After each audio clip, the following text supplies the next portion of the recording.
Magandang umaga, Malacañang Press Corps. Welcome sa ating press briefing ngayong araw, February 13th.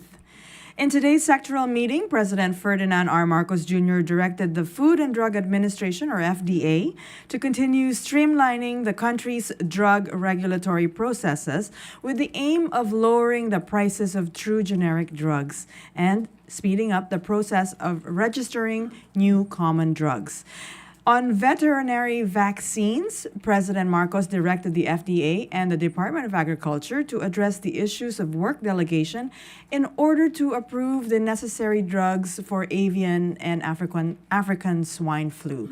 President Marcos stressed the urgency of veterinary vaccines as this may affect our country's agriculture and nutrition needs.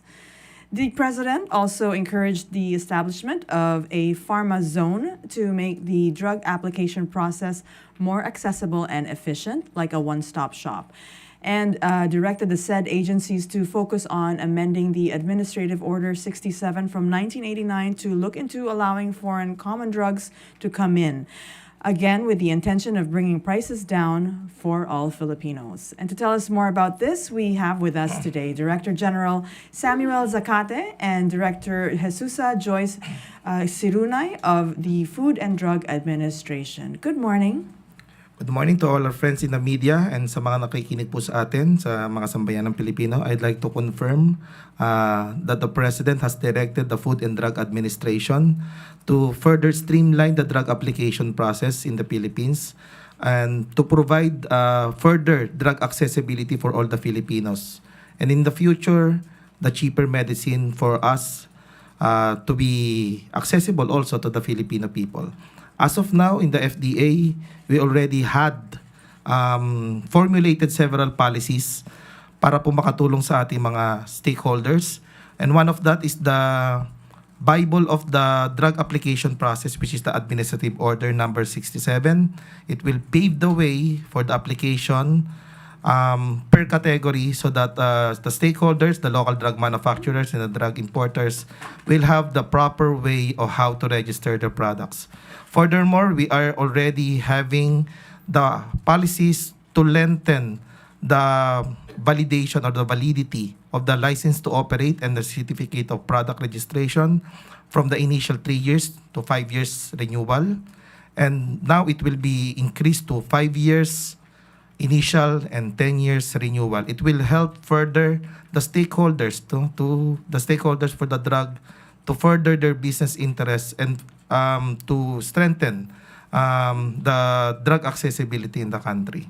Another is that we are doing the revision of fees for us to be capacitated so that our laboratory and testing abilities will be further and be at par with the other international regulation. Another is that we tackled in a sectoral meeting the possibility or the establishment of the pharma zones. So ano po ang importansya po nito?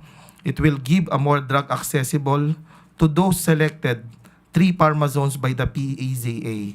So it will have a role, the FDA will have a role so that pagpasok po ng isang gamot, diretso testing, diretso registration para po magkaroon po ng mabilis at malaki ang lawak ng coverage. Especially those essential medicines like for example the generic drug and the antibiotics that has been approved by the stringent regulatory authority of the different countries. Aside from that, I would like also to confirm that we already talked with the Secretary of the Department of Agriculture, Secretary Laurel, that we will have the JAO, the Joint Administrative Order, so that the veterinary vaccines, no, kung alam nyo po kasi it has greatly affected the meat industry, the supply of the meat industry in the country, especially the pork.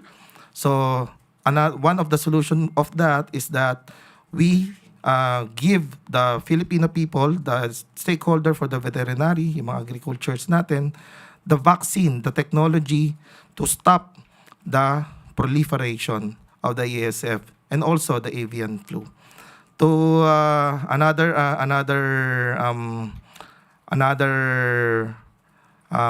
projects that the FDA is being entailed is the full digitalization so that the agency will have more application process on time.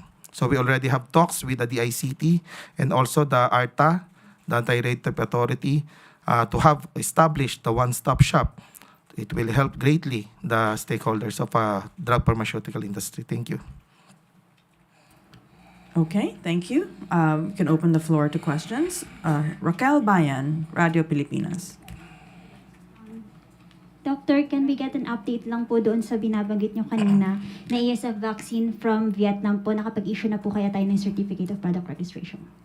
As to the ESF vaccine for the Vietnam, it is more detailed, can be explained by my director for the Center for Drug and Research. Good morning everyone. Hindi pa po. We are waiting for the applications to come in. Thank you. And then ma'am, kapag nasubmit na po nila yung application, how soon po kaya tayo makapag-issue ng CPR? We do have a timeline with ARTA. It's 120 working days. So it depends on the completeness of your documents for us to issue a positive approval. Thank you. Maricel Halili, TV5. Hi ma'am, good morning. Just to follow up on Raquel's question, but what's your target? How soon can we have avian flu vaccine? Basically, the avian flu vaccine, I already launched a task force Electrion. It is composed of different experts. It will focus on the... Are we talking about the ASF or the avian flu? Avian and ASF. Avian. I already established a 2 task force for that. Number 1 for the ASF, I have established a task force MOCUS. And for the avian flu, I established a task force Electrion. So those two are composed of different experts that will solely focus on the matter with regard to the ASF, African swine flu, and avian flu. So we cannot act if there is no applicant. So for the ASF, we have no applicant for as of this date, but I think the avian flu, we have 3. Please confirm it. Thank you very much, DG.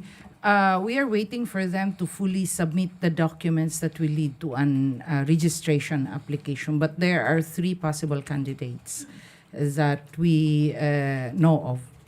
Thank you. So can we say that we can have both avian flu and African swine flu vaccine probably before mid this year? They have to apply first. Ba't di sila nag-a-apply? Well, it depends on them, actually. We cannot act if there's no applicants. We wait for the application, and then if there is applicant, we process them. So the FDA cannot act if there is no applicant. Okay, Katrina Halili. Sorry, Domingo, ma'am, Kat from Domingo. Because your name fell. Sorry. Thank you. Katrina Domingo ba from ABS? Happy birthday. Sir, ma'am, can we get some details with regard to the 3 possible applicants? Which countries are they from? What kinds of pharmaceutical companies are they actually connected with? Thank you. We cannot give them as of now until they will really lodge the application. Thank you. We cannot, because if they will not lodge, then for us to have the details, they have to lodge the application. For now, it is still a speculation. But we know that there could be 3, but unfortunately, we cannot give yet the details of these possible 3 applicants. Okay.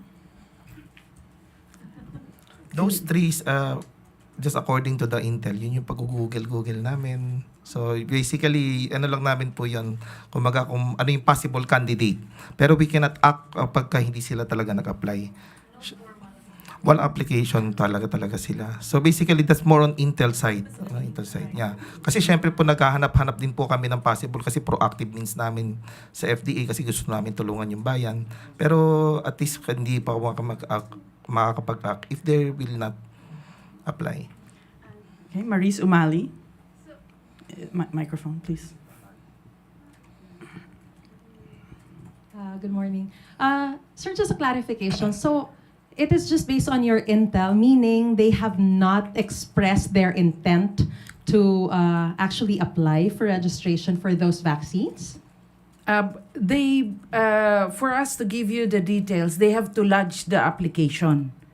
So if they do not lodge the application, and for it to be part of the registration, we cannot say that we are in process of such an application.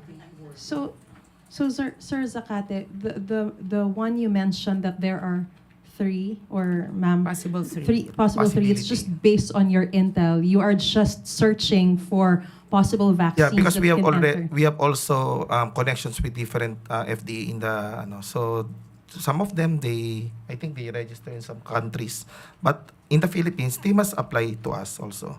There is no possibility that we ask from them because there's a need for us to get those vaccines for the avian situation and the ASF situation in our country. So we really need to wait for them, and we cannot tap them and ask for the vaccines for them to actually register. We release media announcements encouraging all possible importers to apply for these veterinary vaccines. So we have been encouraging them. And DG Zacate have already mentioned that we establish a TF for us to be ready once they will apply for a registration. Okay, sir. To clarify, we cannot proactively tell them to apply into our country because we have a zero contact policy. So we are regulators. So what we can do is to ask some regulators outside the country, the foreign FDAs, kung ano po yung mga status ng mga applications sa kanila. So that if they tend to apply, at least alam na namin na may possibility sila. Pero ibig sabihin po, we cannot tell them, the company, go ahead, apply here because it will be a conflict of interest for the FDA. But when you mentioned a while ago that you have been in coordination with the Department of Agriculture, Ay, can naku, Department of Agriculture actually ask them to apply, to register? I cannot speak in behalf of the DA, but I can tell No, I you that mean, did you ask DA a while ago when you had coordination with them? with regards to the talks with the DA, we will have a formal talks next week for the JAW. So for as of now, I cannot speak in behalf of them. I can speak only in behalf of the FDA. Sir, so last. So in other words, wala kahit isa. For avian and ASF, wala pa. Thank you. For sa current namin database, wala kaming currently ina-evaluate na avian flu or the ASF. That's why we are encouraging kasi wala kaming ina-evaluate sa ngayon at this point in time. What is the difference between encouraging and asking them to apply when you mentioned there's no contact policy that you're actually implementing? The FDA can have a program so that we can encourage, okay, meron palang ginagawa ang task force ng FDA, mukhang nakafocus sila dito. So we can encourage the stakeholder to apply. But we cannot tell them, apply kayo rito directly. So it is a proactive means for the FDA that we are addressing the problem of the country by forming this task force. This task force will concentrate because it is a pressing matter for the country. But we cannot tell them, apply, then we will help you. We're just telling that we are focusing on the pressing matter issue of the country. And it's up to them to apply. Okay. Again, this has been identified by the President as an important matter that needs to be addressed because it may affect our agriculture, our protein supply, that's nutrition for all Filipinos. So if that helps, that it came from the President, maybe it's an encouragement for others to apply here for the African swine flu and the avian flu. Go ahead, Eden. So regarding po dun sa pagpapahaba ng validity ng renewal and yung permit po ba sa mga manufacturers, kailan po natin ini-expect na magkakaroon ng epekto ito sa presyo ng mga gamot sa ating bansa? Yun talagang mapapababa po. Okay. Number one, i-clarify ko the lengthening of the CPRs and the LTO, not only in the drug, but also in the food, no, and also the device, no. Hindi kasi namin pwedeng gawin sa cosmetic kasi maraming variations yung ating mga stakeholders. But yeah, basically it will help a lot no, because they will have an assurance that their product, no, will be there for 5 years to 10 years. No, so subject only for the post-marketing surveillance, because the FDA cannot they dwell upon the mandate of protecting or safeguarding the health of our country. So, kailan po natin expect na magkakaroon ng epekto sa presyo po ng mga gamot at pagkain? As of now, the two policies, the administrative order for the unified licensing and the revision of fees for increasing the CPR validity will be transmitted to the Department of Health because it is an administrative order. So after transmitting to the Department of Health, it will be signed by the Secretary, it will be go back to us, then we will have implementing rules and regulation to that. So basically, a matter of 6 months, it will have. Additional question lang po. About drugs pa rin naman po ito, no? Can you enlighten us about the fentanyl? Ang FDA, meron ba kayong ano dito? Regarding fentanyl, I think Director Joyce, no, if there is an application or the registration. Fentanyl is a registered product, but for the details I cannot give. We have to give it to. You can email to FDA for the details, or you can check the verification portal of FDA for fentanyl products registered with FDA. Basically, the answer is yes, it has registration, but depending on the mode of application, the patch. Yes, I'm not very familiar with all the products registered with FDA, so I would propose to go to the verification portal to get the products that are registered under the generic name fentanyl. Thank you. Okay, Harley Valbuena, behind you. Good morning po. Sir, ma'am, balik lang ako dun sa vaccines. How about from our local manufacturers and scientists? Do we believe that they have the capability to develop the potential vaccines against ASF and avian flu? And are we even keen on offering a reward or a reward system for any local scientist or manufacturer that can develop the vaccine? Thank you. We are not aware of a drug development for veterinary products currently done in the Philippines. For the reward, it is not within the ambit of FDA. Thank you. Okay, Jean Mangalus, Inquirer.net. Hi po. Can you please explain what happens if prolonged na walang ASF and avian flu vaccine sa bansa? What are the possible dangers or consequences? Well, basically, it has been happening even before the administration, the current administration. Of course, the food security, no, yung meat possibility, the problem with our stakeholders. So basically, I can only speak in behalf of the FDA that we are doing something for the so that the vaccine will come in the country. But on all other matters, I think there are other departments that can answer your question. Short follow-up. Sinong agency po dapat yung nag-invite directly sa mga sa manufacturers? There's no official invitation process, but a lot of these things get discussed during foreign trips, bilateral talks, minister-to-minister meetings. So, yeah, that's all I could say for now. Also, you're asking about the impact, the possible impact of avian flu and ASF. In a little while after this briefing, we will have the Department of Agriculture on El Nino, but you can ask that later. Okay? Okay. Katrina Domingo. Thank you, ma'am. Sir, a while ago you mentioned that the president has ordered you to speed up the process of approving new generic drugs to further streamline the drug application process. How many requirements used to be asked from these applicants, and how many requirements na lang po yung needed for you to speed up that process? I'm glad that you asked that question because we are already doing the speeding up the process. As of now, we are on the verge of I'm on the verge of signing the memorandum circular for the facilitation of FRP for generic drug.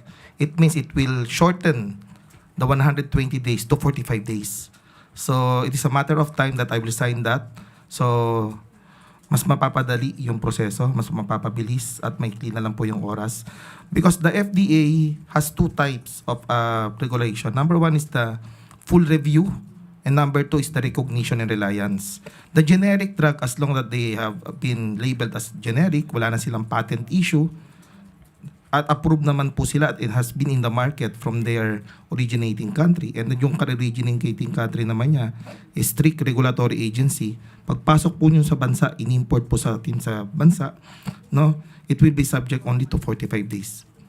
Follow-up question. Sir, take for example, according to the ARTA, the application for, let's say, telcos, they whittled down the number of documents required from 13 to 8, from 86 to 35. Do you have that kind of figure with regard to the approval of with the FDA? Yes, sir. With regard to the generic drug Yes, only, sir. I think Director Joyce will answer your question.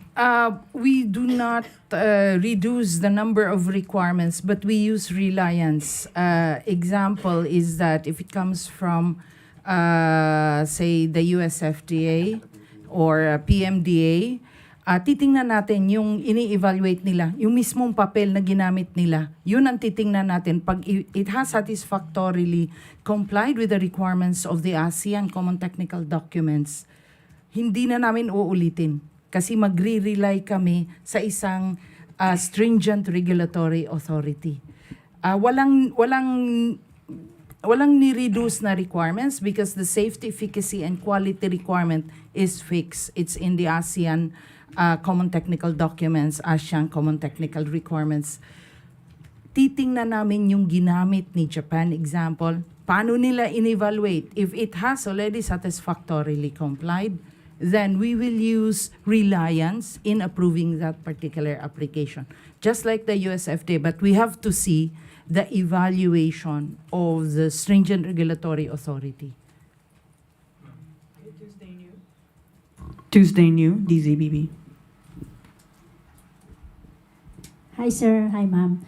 Ma'am, if I remember it right, sir, October last year, sinabi po ni Presidente na sinisimulan na ng pamahalaan yung pagbili ng avian flu vaccine. Hindi ko alam kung FDA o DA ang dapat sumagot, sir, pero whatever happened to that plan po? I don't think that avian yon, and we cannot procure. We are only regulators. We give certificate of product registration. So regarding if we are talking about procurement, it's not FDA. Alright. Basically, bawal po sa amin yan. Okay. Another thing, sir, itong pharma zone, paano po ito magiging set up at saan po ilalagay na parte ng bansa itong pharma zone? Basically, there is one, no, according to the sectoral meeting, is napakaganda po ng proyekto ng ating presidente kasi kung tatlo po yan, no, it will give a more influx of essential and generic drug. As of now, there are 3 main. But yung isa is, I think, the new Clark. But the 2 has yet to be determined by the PESA itself. Kasi hindi naman po pwede makapag-determine yung FDA. We're just there to streamline the process. Yeah. Okay. Christine Maralit, Manila Times. Hi ma'am, hi sir. On a separate issue po, recently po ang daming nag-proliferate ng mga products online and mga ginagamit pong endorsers or taga-benta, influencers, celebrities, and iba't ibang claims po yung ginagawa. Pero hindi po iilan ang mga nagre-reklamo regarding their negative side effects even though they claim to be FDA approved and registered. Ano po ang hakbang na ginagawa ng FDA dito? May mga ahensya po ba tayong nakakatulong to address this issue? Basically, the approval of the FDA, yun lang po ang safe, efficient, and quality. So for example, if a product has been approved for a certain indication, doon lang po makakagarantiya yung ating mga mamamayan na ito po ay nagdaan sa proseso ng FDA, particularly in drug.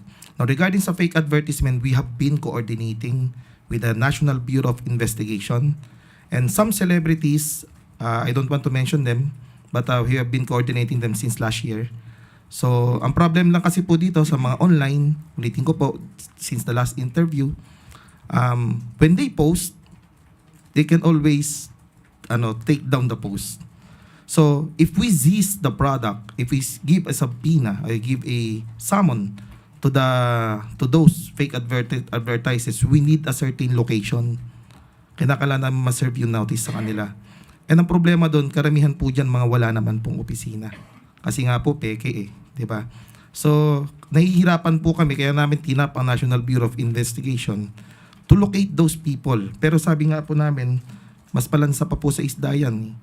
Pagka nakita nila ini-interrogate sila or ni-investigate sila, they just take down the post. Then they will move and they create another account. So, yeah, we're finding it very difficult. But for this year, we will have a task force, isa conglomerate of different enforcement agency. Last year, I launched Oplan Kataros. That's for the counterfeit medicine. So this one, I think it's very, it's a very problematic, fake advertisement. So I will launch a task force together with the number one, the NBI, the PNPCIDG, the NICA, and the Patent Office, the IPO, so that we will have one unitary enforcement agency. So maybe soon, maybe later this year. Thank you. Alan Francisco, PTV4.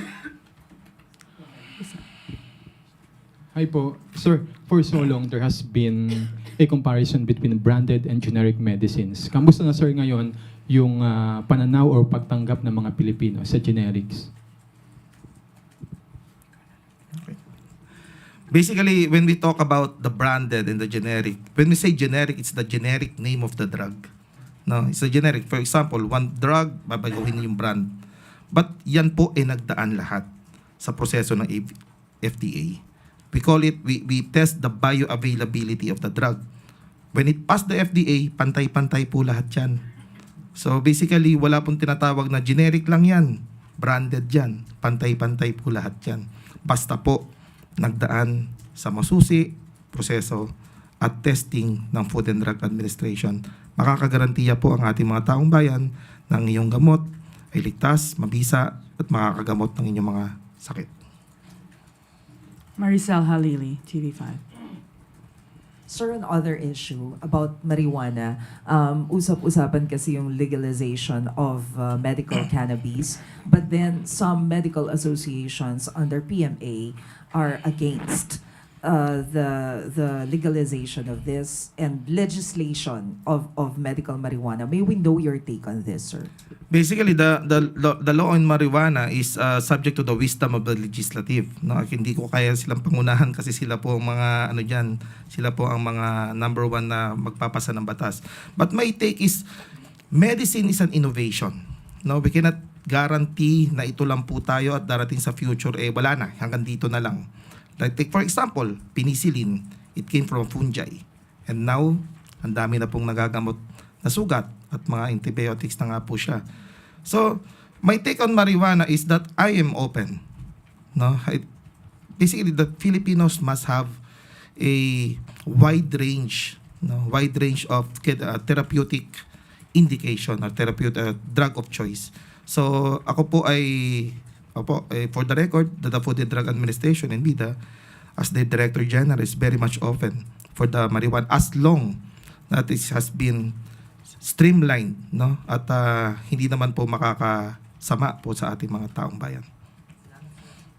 Okay, last few questions. Jean Mangaluz again, Inquirer.net. Hi po.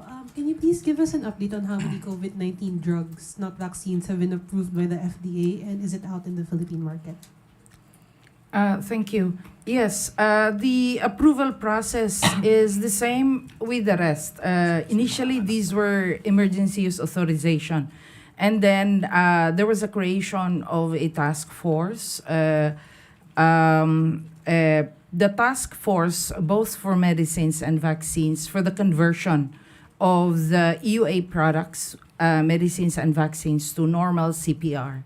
So there are already COVID medicines available in the Philippines. And also, we are encouraging, because it's continuously developing with the variants available, for the manufacturers and their importers here to also apply the other variants, the other vaccines, through the product registration process of the Food and Drug Administration.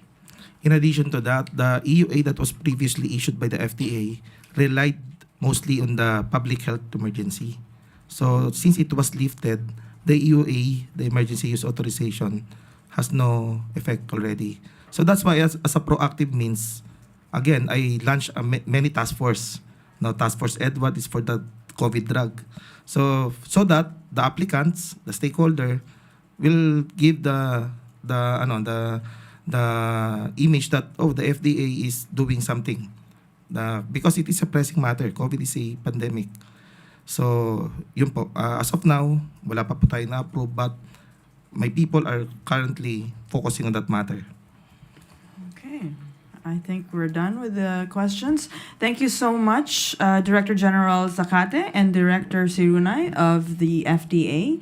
And maraming salamat, Malacañang Press Corps, and I'll see you in a little while for our next briefing. Thank you.